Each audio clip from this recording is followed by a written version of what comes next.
Avon आज हम पढ़ेंगे the medical termination of pregnancy act 1971, जिसका एक्ट नंबर है 34 ऑफ 1971। कुल मिला के इसमें 8 सेक्शन हैं। सेक्शन 1 हम देखते हैं, short title extent and commencement. इसका सबसेक्शन 1 कहता है this act may be called the medical termination of pregnancy act 1971, यानी इसे medical termination of pregnancy act 1971 कहा जाएगा। ठीक। और सबसेक्शन 2 हम देखते हैं, it extends to the whole of India, ये पूरे इंडिया पे एप्लीकेबल होगा। सबसेक्शन 3 हम देखते हैं, it shall come into force on such date as the central government may by notification in the official gazette appoint. मतलब ये enforcement में कब आएगा, जब सेंट्रल गवर्नमेंट ऑफिशियल गैजेट में नोटिफाई करेगी, जिस डेट को उसी दिन को आएगा। ठीक है। अब हम आते हैं सेक्शन 2, जो कि किसी भी एक्ट का बड़ा इंपॉर्टेंट सेक्शन होता है, क्योंकि जनरली सेक्शन 2 में हमें डेफिनेशंस बताई गई होती हैं कि आगे आने मतलब आगे जो भी एक्ट में टर्म्स आएंगे उनका डेफिनेशन क्या होगा। ठीक है। तो इसमें सबसेक्शन क्लॉज जो ए है वो हमें बताता है गार्जियन की डेफिनेशन। तो गार्जियन कौन होगा? Means a person having the care of the person of a minor और अ मेंटली इल पर्सन। मतलब ऐसा पर्सन जिसके पास की केयर है, जिसके जो कि सुरक्षा कर रहा है, देखभाल कर रहा है एक माइनर पर्सन की या फिर एक मेंटली इल पर्सन जो है, उन दोनों की जो देखभाल कर रहा है वो गार्जियन है। ठीक है। क्लॉज ए हमें बताता है medical board. Medical board means the medical board constituted under subsection 2C of section 3 of the act. मतलब मेडिकल बोर्ड वो होगा जो सबसेक्शन 2C सेक्शन 3 के सबसेक्शन 2C में जो कंस्टिट्यूट होगा उसी को हम मेडिकल बोर्ड कहेंगे। ठीक है। क्लॉज बी हमें बताता है मेंटली इल पर्सन किसे कहेंगे। Mentally ill person means a person who is in need of treatment by reason of any mental disorder other than mental retardation. मतलब क्या है कि ऐसा व्यक्ति जिसे ट्रीटमेंट की ज़रूरत है। क्यों ट्रीटमेंट की ज़रूरत है ऐसे व्यक्ति को? क्योंकि किसी मेंटल डिसऑर्डर की वजह से, न कि मेंटल रिटार्डेशन की वजह से। डिसऑर्डर अलग चीज़ है, रिटार्डेशन अलग चीज़ है। तो उस जो पर्टिकुलर पर्सन है वो मेंटल डिसऑर्डर की वजह से उसे ट्रीटमेंट की ज़रूरत है, उसी को ही हम मेंटली इल पर्सन कहेंगे। ठीक। अब हम आते हैं क्लॉज सी पे, minor. Minor means a person who, minor मतलब वो व्यक्ति जो under the provision of Indian Majority Act 1875, 9 of 1875 is to be deemed not to have attained his majority। मतलब जिसने इंडियन मेजॉरिटी एक्ट 1875 के तहत अपनी मेजॉरिटी नहीं अटेंड की है। ठीक है। अब हम आते हैं क्लॉज डी पे, रजिस्टर्ड मेडिकल प्रैक्टिशनर। मतलब a medical practitioner who possesses any recognized medical qualification। एक मेडिकल प्रैक्टिशनर जिसने की कोई रिकॉग्नाइज्ड मेडिकल क्वालिफिकेशन जिसके पास है, कैसे? As defined in clause H of section 2 of Indian Medical Council Act 1956, 102 of 1956। मतलब उसके पास कौन सी क्वालिफिकेशन है मेडिकल? जो clause H of section 2 of Indian Medical Council Act में जो क्वालिफिकेशन डिफाइन की गई है वो क्वालिफिकेशन उस मेडिकल प्रैक्टिशनर के पास है, तो हम उसे रजिस्टर्ड मेडिकल प्रैक्टिशनर कहेंगे। या फिर और आगे भी है, मतलब whose name has been entered in a state medical register and who has such experience और training in gynaecology obstetrics as may be prescribe by rule made under this act. मतलब कि उसके पास तो सबसे पहले इंडियन मेडिकल काउंसिल एक्ट के तहत जो qualification clause H of section 2 की है वो क्वालिफिकेशन होनी चाहिए, उसका नाम स्टेट मेडिकल रजिस्टर में वो होना चाहिए, इंटर होना चाहिए, और उसके पास ऐसा एक्सपीरियंस या ट्रेनिंग होनी चाहिए किस क्षेत्र में? गायनेकोलॉजी में और ऑब्स्टेट्रिक्स में। तो उसे हम जो कि इस एक्ट के तहत प्रोवाइड की गई है, मतलब बताई गई है कि ये गायनेकोलॉजी और ऑब्स्टेट्रिक्स में उसे ऐसी एक्सपीरियंस होनी चाहिए, तो उसे हम रजिस्टर्ड मेडिकल प्रैक्टिशनर कहेंगे। कुल मिला के 3 रिक्वायरमेंट थी, मेडिकल काउंसिल एक्ट वाला, और स्टेट मेडिकल रजिस्टर में उसका नाम होना चाहिए, और ट्रेनिंग और एक्सपीरियंस होना चाहिए गायनेकोलॉजी और ऑब्स्टेट्रिक्स में। ठीक है। अब हम आते हैं क्लॉज ई पे, टर्मिनेशन ऑफ प्रेगनेंसी। मतलब a procedure to terminate a pregnancy by using medical और सर्जिकल मेथड्स। मतलब ये क्या है? एक प्रोसीजर है प्रेगनेंसी को टर्मिनेट करने का, कैसे? मेडिकल और सर्जिकल मेथड को यूज़ करके। ठीक है। अब हम आते हैं इसके सेक्शन 3 पे, जो हमें बताता है व्हेन प्रेगनेंसी में B terminated by registered medical practitioner. Subsection 1 हमें बताता है Notwithstanding anything contained in the IPC, a registered medical practitioner shall not be guilty of any offence under that code or under any other law for the time being in force if any pregnancy is terminated by him in accordance with the provision of this act. मतलब क्या है कि IPC में और कोई और बहुत सारे एक्ट्स हैं जो कि टर्मिनेशन ऑफ प्रेगनेंसी जहाँ पे एक ऑफेंस है, तो अगर कोई रजिस्टर्ड मेडिकल प्रैक्टिशनर ये एक्ट जो medical termination of pregnancy act है इसके तहत कोई प्रेगनेंसी को टर्मिनेट करवा रहा है तो वो एक ऑफेंस नहीं कमिट कर रहा होगा आईपीसी में, या फिर ऐसी कोई ऑफेंस जिसमें कि मेडिकल टर्मिनेशन ऑफ प्रेगनेंसी को एक ऑफेंस है उसमें नहीं होगा। मतलब ये एक्ट हमें एक लीगल प्रोसीजर बताता है कि इस एक्ट के तहत इस प्रोसीजर को फॉलो करके एक रूल्स की गाइडलाइंस हमें देता है कि हाँ अगर ये कंडीशन है तो प्रेगनेंसी को टर्मिनेट किया जा सकता है। तो उस रूल्स को फॉलो करके अगर कोई मेडिकल प्रैक्टिशनर कोई प्रेगनेंसी को टर्मिनेट कर रहा है तो वो कोई ऑफेंस नहीं कमिट कर रहा है आईपीसी में। जैसे कि कॉजिंग मिसकैरेज है आईपीसी में 312 से 318 जो कि पनिशेबल है, उसमें ढेर सारे मतलब सेक्शंस दिए हुए हैं। तो उसमें एक मेडिकल प्रैक्टिशनर इस एक्ट को फॉलो कर रहा है तो वो ऑफेंस नहीं कमिट कर रहा है जो कि हमें आईपीसी में प्रोवाइड किए गए हैं। ठीक, अब हम आते हैं सबसेक्शन 2 पे। Subject to the provision of subsection 4 a pregnancy may be terminated by a registered medical practitioner. मतलब जो सबसेक्शन 4 में जो भी प्रोविज़न दिए गए हैं उनको सब्जेक्ट में रखते हुए, उनको ध्यान में रखते हुए एक प्रेगनेंसी को टर्मिनेट किया जा सकता है रजिस्टर्ड मेडिकल प्रैक्टिशनर के द्वारा। कब? वेयर द ए हमें बताता है where the length of the pregnancy doesn't extend 20 weeks if such medical practitioner is. मतलब क्या है, प्रेगनेंसी की जो लेंथ है वो 20 वीक से ज़्यादा नहीं होनी चाहिए अगर मेडिकल प्रैक्टिशनर को लगता है तो। और बी हमें बताता है where the length of the pregnancy exceeds 20 weeks but doesn't exceeds 24 weeks. मतलब पहले में था कि प्रेगनेंसी की डिफिनीशन प्रेगनेंसी की जो लेंथ है वो 20 वीक्स एक्सटेंड नहीं करनी चाहिए अगर एक मेडिकल प्रैक्टिशनर को ऐसा लगता है। और क्लॉज बी हमें बताता है कि जब लेंथ ऑफ द प्रेगनेंसी जो है वो 20 वीक्स एक्सटेंड कर रही है लेकिन 24 वीक्स एक्सटेंड नहीं कर रही है, मतलब 20 to 24 वीक्स के अंदर में है। तो in case of such category of women as may be prescribe by rule made under this act if not less than 2 registered medical practitioner are. मतलब अगर ऐसी कैटेगरी की विमेन है तो 2 रजिस्टर्ड मेडिकल प्रैक्टिशनर की ओपिनियन होनी चाहिए of the opinion formed in good faith that.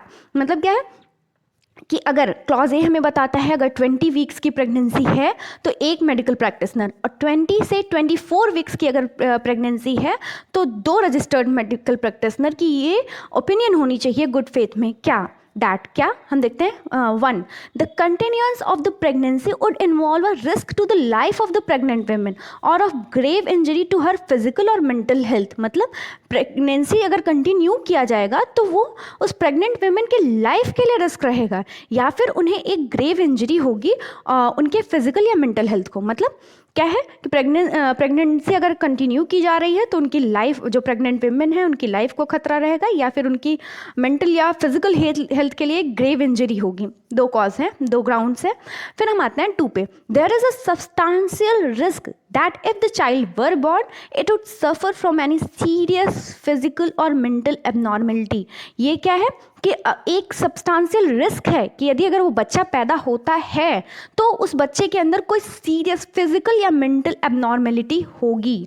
2 ground हैं। मतलब अगर registered medical practitioner length of the pregnancy 20 weeks और एक रजिस्टर्ड मेडिकल प्रैक्टिशनर और length of the pregnancy 20 to 24 weeks, 2 registered medical practitioner इस ओपिनियन के हैं कि अगर प्रेगनेंसी को कंटिन्यू किया जा रहा है तो उस प्रेग्नेंट वुमेन की लाइफ को खतरा है या फिर उसको फिजिकल या मेंटल ग्रेव इंजरी हो सकती है या फिर अगर वो बच्चा जो कि वॉर्म में है अगर वो बॉर्न हो जाता है तो उसे कोई सीरियस फिजिकल या मेंटल एबनॉर्मेलिटी होगी। तो इस कंडीशन में रजिस्टर्ड मेडिकल प्रैक्टिशनर क्या करेगा कि प्रेगनेंसी को टर्मिनेट कर सकता है। ठीक, अब हम आते हैं एक्सप्लेनेशन पे। एक्सप्लेनेशन 1 हमें बताता है for the purpose of clause A where any pregnancy occurs as a result of failure of any device और method used by any women और her partner for the purpose of limiting the number of children और preventing pregnancy. मतलब क्या है कि जब कोई pregnancy एक रिजल्ट है किसी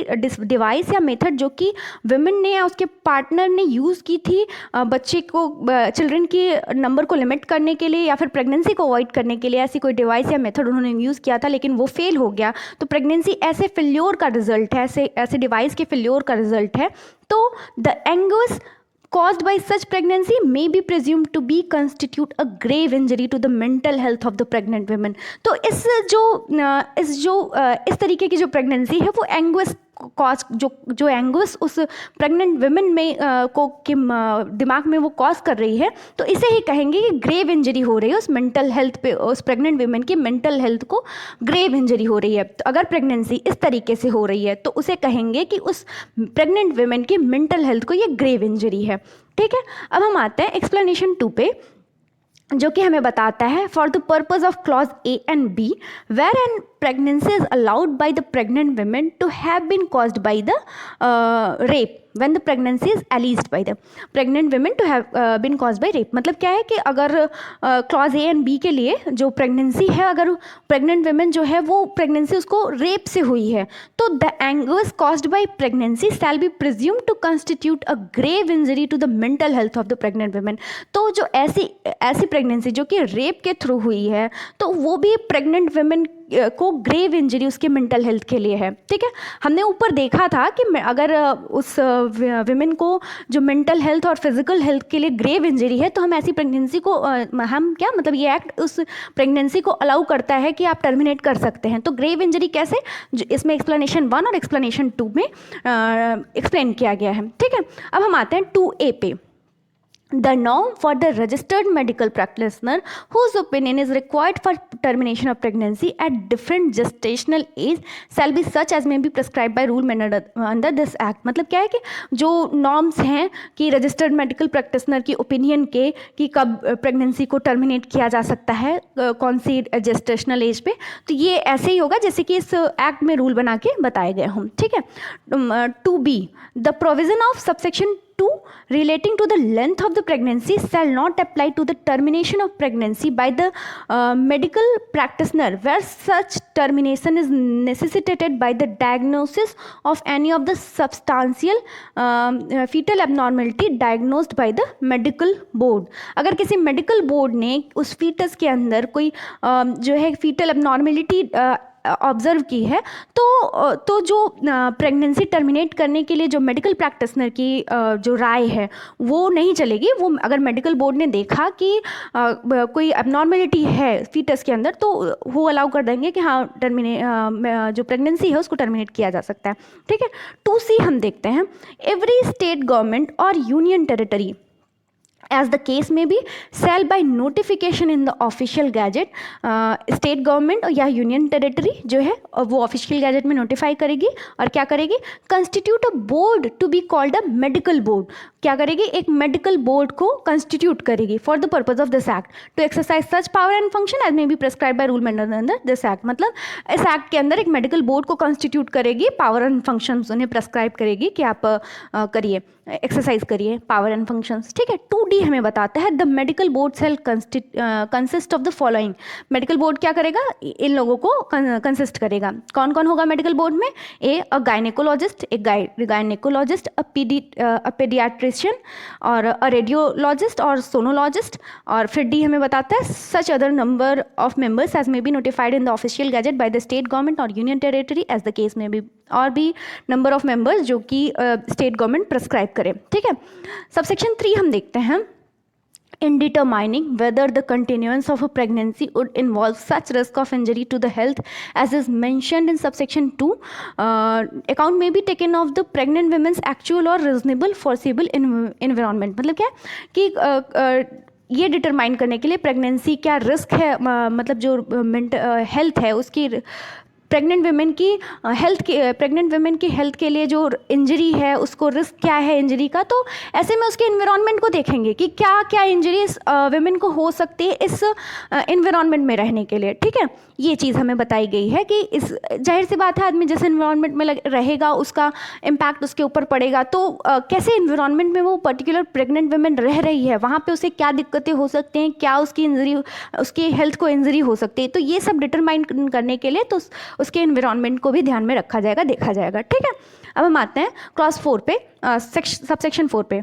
इसका क्लॉज ए कहता है no pregnancy of a woman who has not attained the age of 18 year or who having attained the age of 18 year, कोई भी विमेन उसकी प्रेगनेंसी जो कि वो ऐसी विमेन जिसने कि 18 साल की उम्र नहीं अचीव की है, या फिर जिसने 18 साल की उम्र अचीव की है but she is a mentally ill person, अगर वो मेंटली इल है तो shall be terminated except with the consent in writing of her guardian. मतलब क्या है कि अगर ऐसी लड़की जो कि 18 साल से कम के एज की है, या फिर ऐसी कोई लड़की जो 18 साल से ज़्यादा की एज की है लेकिन फिर भी वो मेंटली इल है, तो उसकी प्रेगनेंसी को टर्मिनेट करने से पहले उसके गार्जियंस की रिटन कंसेंट चाहिए होगी। ठीक है, बी हमें बताता है save as otherwise provided in clause A no pregnancy shall be terminated except with the consent of the pregnant women. मतलब क्लॉज ए में क्या है कि बच्ची माइनर थी और बच्ची 18 साल, मतलब जो लड़की थी वो 18 साल की एज की थी या मेंटली इल थी, तो हमने गार्जियन की परमिशन ले ली। लेकिन अगर और कोई प्रेग्नेंट वुमेन है जो कि मेंटली इल नहीं है, जो कि माइनर नहीं है, 18 साल से ऊपर की जिसकी एज है, तो उसकी ही कंसेंट चाहिए होगी, उस पर्टिकुलर वुमेन की कंसेंट चाहिए होगी। ठीक है,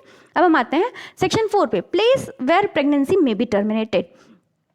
ये हमें बताता है no termination of pregnancy shall be made in accordance with this act at any place other than. मतलब टर्मिनेशन प्रेगनेंसी क्या होगी, इसी प्लेस पे होगी जहाँ पे कि ये बताया गया है clause A, a hospital established और मेंटेन्ड बाय द गवर्नमेंट। ऐसा कोई हॉस्पिटल जो कि एस्टेब्लिश है या मेंटेन किया जा रहा है गवर्नमेंट के द्वारा। बी हमें बताता है a place for the time being approved by for the purpose of this act by government or a district level committee constituted by that government।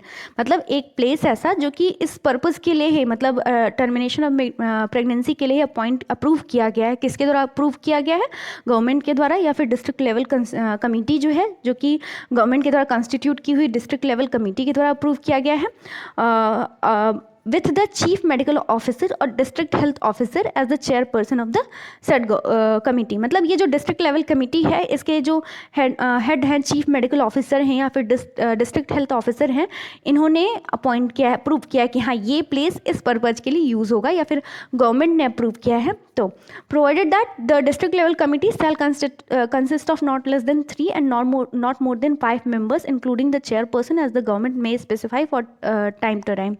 मतलब क्या है कि जो डिस्ट्रिक्ट लेवल कमेटी की बात हुई ऊपर, तो वो कमेटी क्या, उसमें कितने मेंबर होंगे, 3 से कम नहीं होंगे, 5 से ज़्यादा नहीं होंगे, और एक चेयरपर्सन जो होगा वो 3 से 5 वाले सदस्यों में ही एक इंसान होगा। ठीक है, और यही है। और सेक्शन 5 है, section 3 and 4 when not apply. Section 3 और 4 कब अप्लाई नहीं होगा। ठीक है, तो सबसेक्शन 1 हम देखते हैं, the provision of section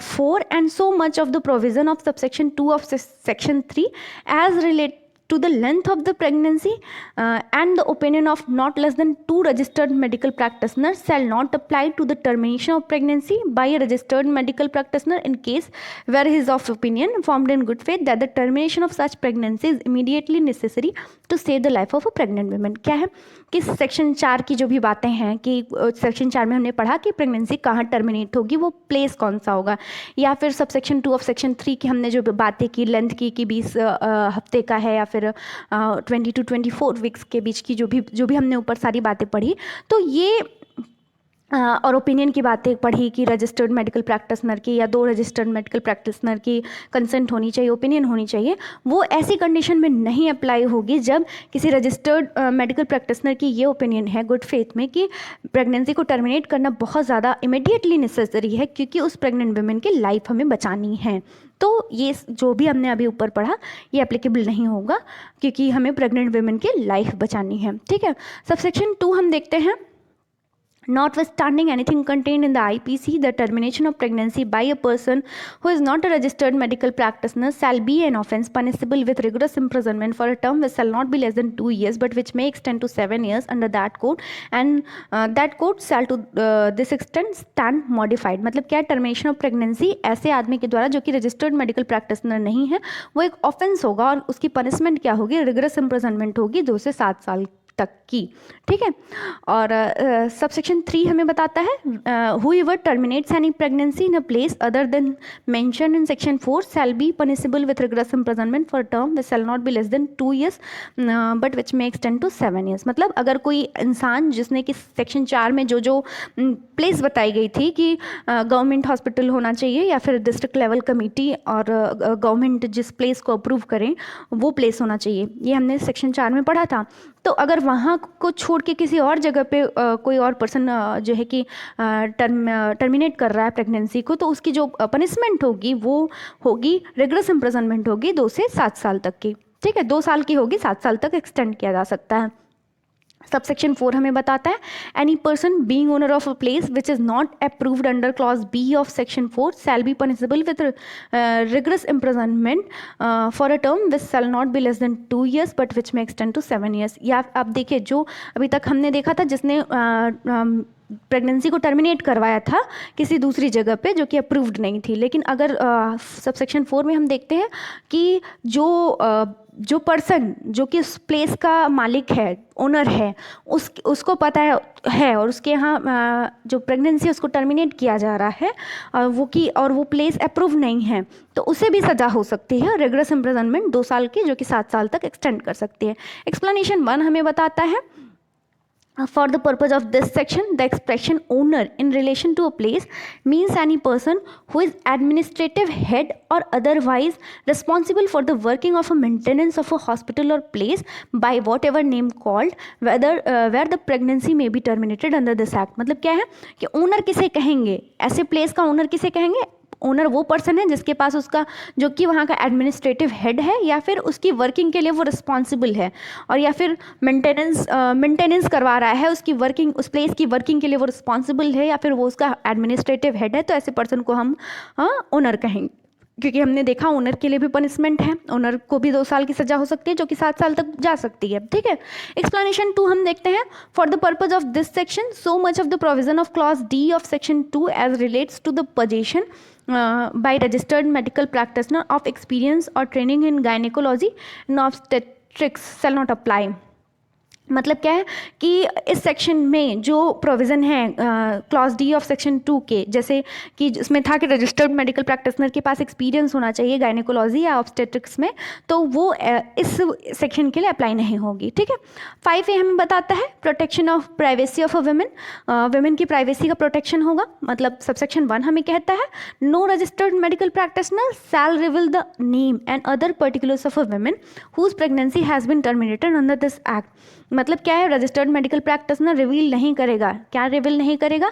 name और उस वुमेन की पर्टिकुलर्स जो भी उसके बारे में जानकारी है जिसकी प्रेगनेंसी को उसने टर्मिनेट किया है, except to a person authorised by any law for the timing being in force. मतलब क्या है कि रजिस्टर्ड मेडिकल प्रैक्टिशनर उसकी नेम, उसकी जो पर्सनल इन्फॉर्मेशन है उसको किसी को रिवील नहीं करेगा, लेकिन ऐसे पर्सन को रिवील करेगा जो कि किसी लॉ में कहा गया हो कि हाँ इस पर्सन को रिवील आप कर सकते हैं, ठीक।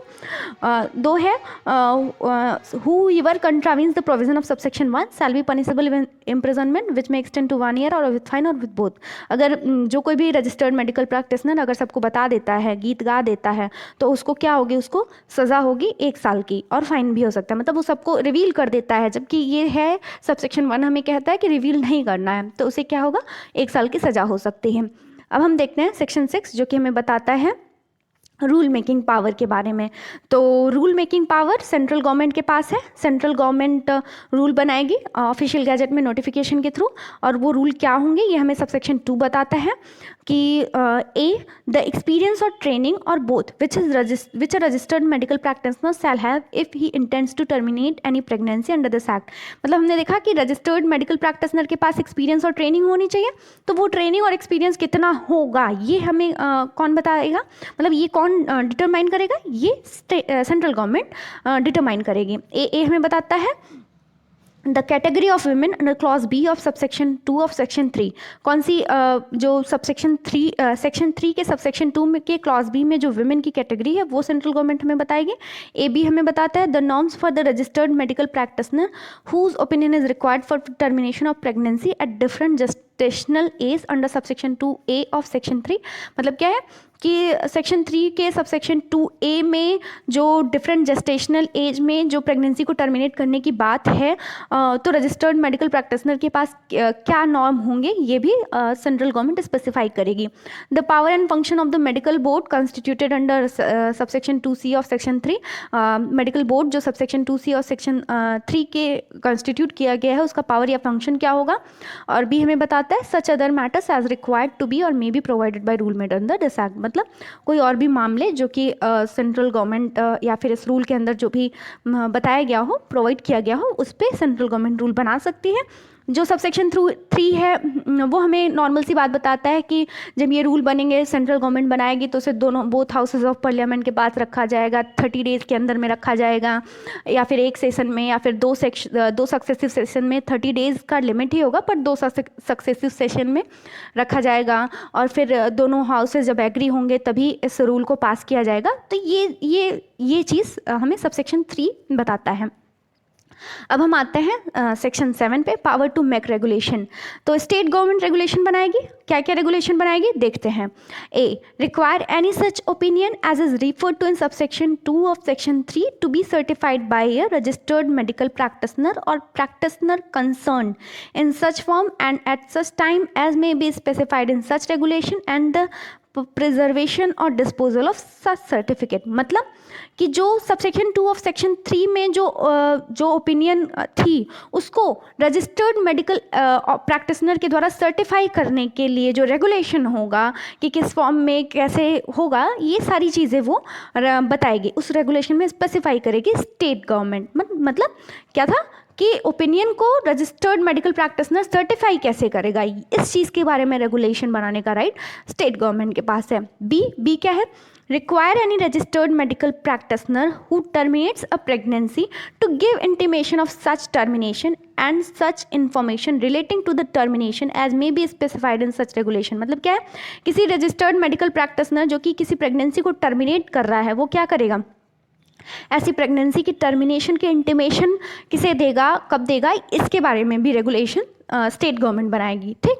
सी हमें बताता है prohibit the disclosure except to such person and for such purpose as may be specified in such regulation of intimation given or information furnished in pursuance of such regulation. मतलब क्या है, डिस्क्लोजर को प्रोहिबिट करेगा। मतलब हमने पढ़ा था ऊपर कि किसी को बताना नहीं है, जो रजिस्टर्ड मेडिकल प्रैक्टिशनर है वो रिवील नहीं करेगा, तो डिस्क्लोजर को प्रोहिबिट कर रही है कि सबको नहीं बताना है, तो इसके बारे में भी रेगुलेशन स्टेट गवर्नमेंट बनाएगी। सबसेक्शन 2 में बताता है the intimation given and the information furnished in pursuance of regulation made by virtue of clause B of subsection 1 shall be given or furnished as the case may be to the chief medical officer of the state। मतलब क्या है, ये हमने देखा कि intimation जो इसके हमने ऊपर वाले सबसेक्शन 1 में का क्लॉज B हमने देखा कि जो है कि इंटीमेशन देने की बात थी, तो इंटीमेशन जो है वो chief medical officer of state को, जो रजिस्टर्ड मेडिकल प्रैक्टिशनर है, वो देगा।